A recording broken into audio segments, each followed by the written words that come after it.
Gita press Gorakhpur की भविष्य पुराण लीजिए और उसका अध्ययन करें। भविष्य पुराण का जब अध्ययन करेंगे तो उस अध्ययन में आपको निकलेगा कि परमात्मा ने जब हमको जन्म दिया तो जन्म के समय पर हमारी खोपड़िया में एक मैग्नेट लगा दिया, एक चुंबक लगा।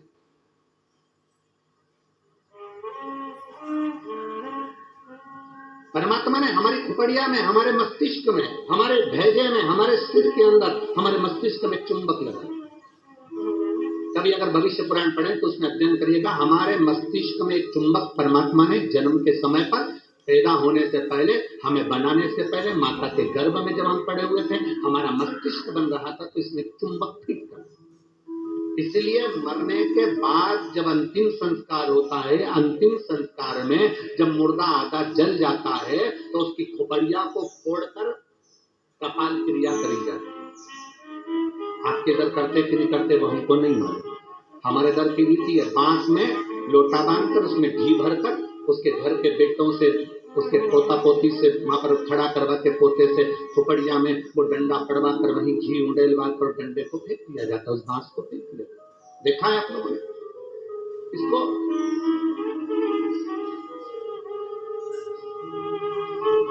भगवान जब हमें जन्म दिया, परमात्मा ने जब हमको पैदा कर, उस समय पर माथे में, मस्तिष्क में, भेजे में एक चुंबक लगा। क्या करती है वो चुंबक? चुंबक का कार्य क्या है? चुंबक का कार्य है, अगर आपने पैसा पैसा पैसा पैसा सोचा विचारा, दिन रात पैसे पैसे में लिप्त रहे, तो व्यक्ति वो मस्तिष्क में जो चुंबक लगी है वो पैसे को अपनी ओर खींचती है। मतलब मनुष्य पैसे को आसक्ति के रूप में अपनाना प्रारंभ कर देता। अब चुंबक का दूसरा कार्य क्या? अगर किसी बुरे व्यक्ति में बुराइयां देखोगे तो वो बुरे व्यक्ति की बुराई तुम खींचते चले जाओगे। वो तो ऐसी, वो तो वैसा, वो तो वैसा, हर व्यक्ति में बुराई, क्योंकि तुम्हारे भीतर में जो भेजे में चुंबक बनी है वो बुराइयां ही खींचे। और अगर तुमने किसी व्यक्ति में अच्छाई देखना प्रारंभ कर दी तो तुम्हारे मस्तिष्क में जो चुंबक लगी है वो दिन रात हर व्यक्ति में अच्छाई को ढूंढना प्रारंभ कर देगी, अच्छाई खींचना प्रारंभ। चुंबक लगी। अब ये बात तो अपने तक हो गई। अब मेन बात कर जाए, मुख्य बात कर। मस्तिष्क में चुंबक लगाकर परमात्मा ने हमको पैदा कर, बीमारी का सोच लिया, इतनी बीमारी का सोच लिया, बीमारी वो थी नहीं, पर हमने सोच सोच के चुंबक जैसे उसको खींच कर अपने अंदर वो बीमारी को इकट्ठा कर लिया। आखिरी में वो बीमारी हो, ये हमारे भीतर की चुंबक है जो हमें खींच रही है। छोटी मोटी गठान हो जाए ना, कभी मत सोचना, खाओ, ऐसी तो होती रहती है। दवाई खाऊंगी, शंकर पे चढ़ा हुआ जल पीऊंगी, डॉक्टर को दिखाऊंगी, सारी जांचें कराऊंगी, जो डॉक्टर बोलेगा सारी जांच कराऊंगी। और मेरा विश्वास कहता है डॉक्टर के अनुसार चलकर, क्योंकि डॉक्टर भी शिव का एक रूप है, उसके अनुकूल चलकर मैं ये दवाई ले लेकर, कुंदकेश्वर महादेव का नाम लेकर मेरी सारी गठान गल जाएगी। जब तुमने सोच लिया गल जाएगी, गल जाएगी, गल जाएगी, मतलब गल जाएगी। तुमने सोच लिया कि नहीं, वो डॉक्टर तो बोल दिया है कि इसकी ऑपरेशन कराकर निकलवाकर जांच करने जाएगी और मुंबई भेजी जाएगी। आदि तो टेंशन में मर गई, कैंसर। आखिरी में सोच रहे हैं हम, वो हमारा ही बुरा होगा। चुंबक लगी है इस मस्तिष्क में, इस भेजे में। घुटने में दर्द है ना, ये कभी विचार मत करो कि मेरा ऑपरेशन होगा, मेरा घुटना बदलना पड़ेगा, ये करना पड़ेगा, वो करना पड़ेगा। डॉक्टर से मिलो, डॉक्टर से दवाई भी लो, सब कुछ करो, पर यह विचार करो कि मैं डॉक्टर के पास जाऊंगी, भगवान का भजन करूंगी, शंकर के मंदिर जाऊंगी, एक लोटा जल चढ़ाऊंगी, बेलपत्र चढ़ाऊंगी और जल बेलपत्र चढ़ाकर उसका पान करूंगी, और यह मेरा विश्वास करता है कि मैं ठीक होऊंगी, मुझे घुटना बदलने की जरूरत नहीं पड़ेगी, मुझे कोई कार्य करने की जरूरत नहीं पड़ेगी और मैं ठीक हो जाऊंगी। ये मेरा विश्वास है, ये मेरा भरोसा करता। चुंबक लगी है एक मस्तिष्क के अंदर एक आकर्षण परमात्मा देकर भेजता है। चलो एक प्रैक्टिकल कर देखिए। आप सब एक प्रैक्टिकल करो, जितने लोग कथा को आस्था चैनल पर सुन रहे हैं, जितने लोग फेसबुक यूट्यूब पर सुन रहे हैं, जितने लोग कुबेरेश्वर बाबा की धरा पर सुन रहे हैं, दीपावली के बाद, दीपावली के पहले या कल परसों से एक विचार करना कि मुझको ये खाना है या मुझको ये लाना है, या मेरी पास में धन नहीं तो धन की व्यवस्था, मुझे 5,000 2,000 3,000 15,000 की जरूरत है और वो मुझे चाहिए। 3 4 5 दिन 8 दिन 10 दिन तक सोचते रहो, विचार करो, चाहिए मुझे, कहीं से व्यवस्था हो जाए, बाबा कुछ भी करे, कैसे भी मुझे पानी। भोजन के लिए विचार करो कभी कि मुझे भोजन लग चाहिए, मुझे आज ये खाना है, मुझे 5 दिन बाद 10 दिन बाद मेरा मन है कि मुझे ये प्राप्त करना है। धीरे धीरे चीजें आपके पास आती चली, अपने पास। अच्छा सोचिए, अच्छा विचारिए, जब अच्छा सोचेंगे, अच्छा विचारेंगे, अच्छा सोचेंगे, अच्छा विचारेंगे, अच्छा कर्म करेंगे तो निश्चित है कि अच्छा हमें मिलेगा। हम हमेशा जरा सी बीमारी आई, जरा सा रोग आया, जरा सी तकलीफ आई, जरा सा कष्ट आया, जरा सी तकलीफ में हम विचार करने लगते हैं कि मुझे ये तकलीफ हो रही। तो शिव महापुराण की कथा कहती है, शिव तत्व कहता है, 3 दिन की शिव चर्चा कुबेरेश्वर बाबा की पवित्र कंकर शंकर की धरा पर जो हो रही है, उसमें आज विराम दिवस की कथा कहती है। अशांति हमको संसार भी देता है, अशांति हमको संपत्ति भी देती है, अशांति हमको संबंध भी देते हैं, और अशांति हमको स्वास्थ्य भी देता है। हम सोचने में पड़ जाते हैं, मुझे ये प्रॉब्लम हो गई, मुझे ये तकलीफ हो गई, मुझे ये कष्ट हो गया, मुझे ये तकलीफ होती चली जा रही, हमारे भीतर से अशांत होते चले, भीतर से हम अशांत होते चले। शांति गई, 4 स्थान अशांति के तो ये बता दिए, और 5वें नंबर पर बता दिया संतान। 5वें नंबर पर कहा कि संतान भी अशांति देगा। संतान, इसलिए शिव महापुराण की कथा कहती है, पुत्र के लिए किया गया कर्म है और बेटी के लिए किया गया धर्म है। धर्म है, पुत्र के लिए करना ये तुम्हारा कर्म है। मेरे को दुकान लगाना है, बच्चों को सेटल करना है, बच्चों को ये करना है, बच्चों को वो करना है, मेरे बेटे के लिए व्यवस्था करना है, मेरे बेटे की शादी करना है, मेरे बच्चे के लिए करना है। पुत्र के लिए करा गया ये कर्म है। बेटे के लिए तुम लाखों की संपत्ति छोड़कर जाना, वो धर्म नहीं कहलाएगा। बेटे के लिए तुम दुनिया भर की दौलत छोड़कर जाना, वो धर्म नहीं कहलाएगा। पर बेटे के लिए अगर कुछ कर रहे हो, उसको अगर लैपटॉप दिला रहे हो, ये कर्म है। उसको मोबाइल दिला रहे हो, ये तुम्हारा कर्म है। तुम अगर बेटे के लिए जमीन कर रहे हो, ये तुम्हारा कर्म है। अगर बेटे को तुमने दुकान खोली, ये तुम्हारा कर्म है, क्योंकि तुम पिता हो, बेटे के लिए करना पड़ेगा। माँ अगर बेटे के लिए रकम बनवा रही है, ये कर्म है। बहू के लिए कुछ कर रहे हो, ये तुम्हारा कर्म है।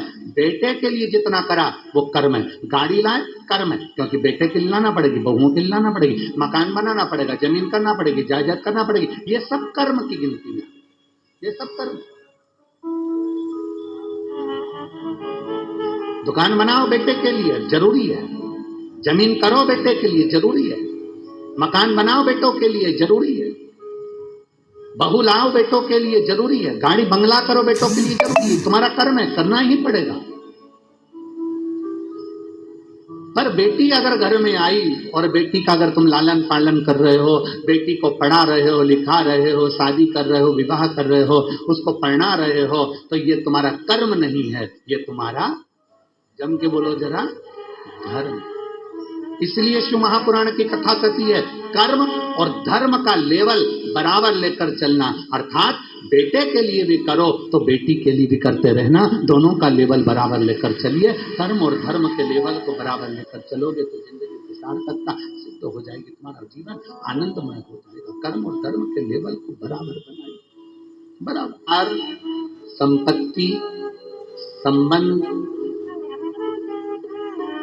संतान, स्वास्थ्य, ये सब अशांति को प्रदान करते हैं या शांति देते हैं। 4 जगह की अशांति को आने से आप रोक सकते हो। 4 जगह से जो अशांति आ रही है ना, इसको आप रोक सकते हो। 4 जगह कौन कौन सी? संसार की अशांति आ रही है तो तुम संसार वालों से संबंध छोड़ दोगे, शांत हो गए। संपत्ति से अशांति आ रही है तो ज्यादा ध्यान देना संपदा पर कि अब जो होगा देखा जाएगा, जितना मिल गया उतनी संतुष्टि है, तो तुम रोक सकते हो, अशांति आने से रुक जाएगी। संसार, संपत्ति, संबंधों से अगर अशांति आ रही है तो तुम संबंध थोड़े कम कर दोगे, रिश्तेदारी थोड़ी कम कर दोगे, अशांति आने से रुक जाएगी। स्वास्थ्य से भी तुम गोली दवाई लेकर अशांति को रोक सकते हो। पर जो 5वां नंबर है ना, संतान, इसको तुम कभी जिंदगी में नहीं रोक सकते। इसकी ओर से तो तुमको धीरे धीरे अशांति आती ही रहेगी। तो कोई महाराज तुमसे कह दे कि महाराज की मैं तुम्हारी बहू को अच्छा कर दूंगा, बेटे को अच्छा कर दूंगा, तुम्हारे बेटी को सुखी कर दूंगा, तुम्हारे जमाई को अच्छा कर दूंगा, तुम्हारे परिवार को अच्छा कर दूंगा। कोई तुमसे कह दे कि मैं तेरे बेटा बहू को अच्छा कर दूं, कोई तुमसे कह दे कि मैं तुम्हारी बेटी दामाद को अच्छा कर दूं, कोई तुमसे कह दे मैं तेरे पोता पोती को अच्छा कर दूं, कोई कह दे तुमसे कि तुम्हारे नाती पंती को अच्छा कर दूं। ना ना ना, शिव पुराण कहती है 4 जगह से आने वाली अशांति को रोका जा सकता है, पर संतान की ओर से अशांति को रोकना कठिन है। ये कभी ना कभी हर 15-20 दिन, 1 महीना, 4 महीना, 6 महीना, 1 साल, 1.5 साल, 2 साल में कहीं बेटों की ओर से, कहीं बेटी की ओर से, कहीं जमाई की ओर से, कहीं बहुओं की ओर से, कहीं पोता पोती की ओर से, ये थोड़ा ना थोड़ा आता रहेगा, ये थोड़ा ना थोड़ा प्राप्त होगा। जब थोड़ा ना थोड़ा प्राप्त होगा तो हमारे भीतर अशांति फिर जाएगी। तो करे क्या? फिर क्या करा जाए? क्या कर सकते? शिव महापुराण की कथा कहती है, फिर एक चीज करिए। अशांति जब भीतर बार बार आ रही है, अशांति जब भीतर बार बार प्रवेश कर रही है, चाहे संतान से हो, स्वास्थ्य से हो, संपत्ति से हो, संबंध से हो, संसार से हो, 5 जगह से जब अशांति प्रवेश कर रही हो, तब शिव महापुराण की कथा कहती है कि बन सके तो कार्तिक महीने के अंदर जो पचवीगन आता है, पचवीगन जानते हो आप लोग, अभी आ रही है आपकी और हमारी दीपावली, पर इसके बाद में ये अमावस्या निकलने के बाद जब कार्तिक की पूर्णिमा आएगी, तो कार्तिक की पूर्णिमा के पहले से जो 5 दिन गिने जाते हैं, कार्तिक की पूर्णिमा के दिन 5वां दिन होना चाहिए। ये 5 दिन जो पचवीगन के गिने जाते हैं, इसको कहते हैं देव दीपावली। तो क्या करना है कि ये 5 जो अशांति आने के केंद्र हैं, जहां से हमें अशांति मिल रही है, कभी संसार वालों से, कभी संपत्ति से, कभी संसार से, कभी संबंधों से, कभी स्वास्थ्य से, कभी संतान से, ये 5 जगह से जो अशांति आ रही है, तो 5 दिन जो देव दीपावली के आते हैं उसका स्मरण करें। देव दीपावली के समय भगवान देव दीपावली के समय पर इसको साधने का प्रयास करें। देव दीपावली के जो 5 दिन हैं, उन 5 दिन में आप अपना क्रम, शंकर भगवान को जब जल चढ़ाने के लिए शिवालय की ओर जाओ, जाते हो रोज? सब लोग जाते हो? हर हर 5 दिन जो देव दीपावली के होते हैं, उन 5 दिन में शंकर भगवान को जब जल चढ़ाने के लिए जाओ, तो एक नियम ले लो कि 5 दिन में शंकर भगवान को जब जल चढ़ाने के लिए जाऊंगी, तो शिव जी को जल चढ़ाने के लिए लेकर जाऊंगी, उससे पहले मैं आंवले के वृक्ष के नीचे थोड़ा सा जल छोड़कर, बेलपत्री के वृक्ष के नीचे थोड़ा सा जल छोड़कर, पीपल के वृक्ष के नीचे थोड़ा सा जल छोड़कर, उसके बाद अशोक सुंदरी वाली जगह, अशोक सुंदरी की जगह सब जानते हो, अशोक सुंदरी वाली जगह पर जल छोड़कर, फिर गौरा पीठिका, पार्वती जी का हस्तकमल, उस पर जल छोड़कर, फिर भगवान शंकर के ऊपर मैं जल समर्पित करूंगी। जल चढ़ाने का मुख मेरा उत्तर का होगा, अर्थात आप दक्षिण में खड़े होगे, जल चढ़ाओगे तो उत्तर में देकर जाएगा। 5 दिन अगर आपने ये 5 दिन का नियम धारण कर लिया शंकर को जल चढ़ाने का, तो ये निश्चित है 5 स्थान से जो हमें अशांति मिलती है, मन में पूरे वर्ष शांति बनी रहेगी, कभी क्लेश नहीं होगा। संपत्ति से अशांति मतलब लक्ष्मी नहीं आ रही है, टेंशन बना हुआ है, कोई पैसा खा कर बच गया, कोई कुछ लेकर बच गया, कोई कुछ कर बच गया, उस शांति के लिए भी हमें नहीं। आंवले का वृक्ष, बेलपत्र का वृक्ष, पीपल का वृक्ष, अशोक सुंदरी का स्थान, माता पार्वती जी की पीठिका अर्थात हस्तकमल, और फिर दक्षिण में खड़े होकर शंकर के शिवलिंग को जल चढ़ाना, उत्तर की ओर जल बहकर जाना, भगवान शंकर से अपने मन की कामना करना। 5 दिन कार्तिक के महीने में पचवीगन में जो हम शंकर को जल चढ़ाते हैं, ये हमें भगवान शंकर की ऐसी कृपा होती है कि हमारे शिव की पंचायत के 5 देव हमारे 5 जगह से आने वाली अशांति को रोक देते हैं और हमें शांति प्रदान करते हैं, सुख प्रदान करते हैं। पचवीगन के 5 दिन शिव पंचायत के 5 देव हमारे 5 जगह से आने वाली अशांति को रोकने का प्रयास करते हैं, रोकने का प्रयास।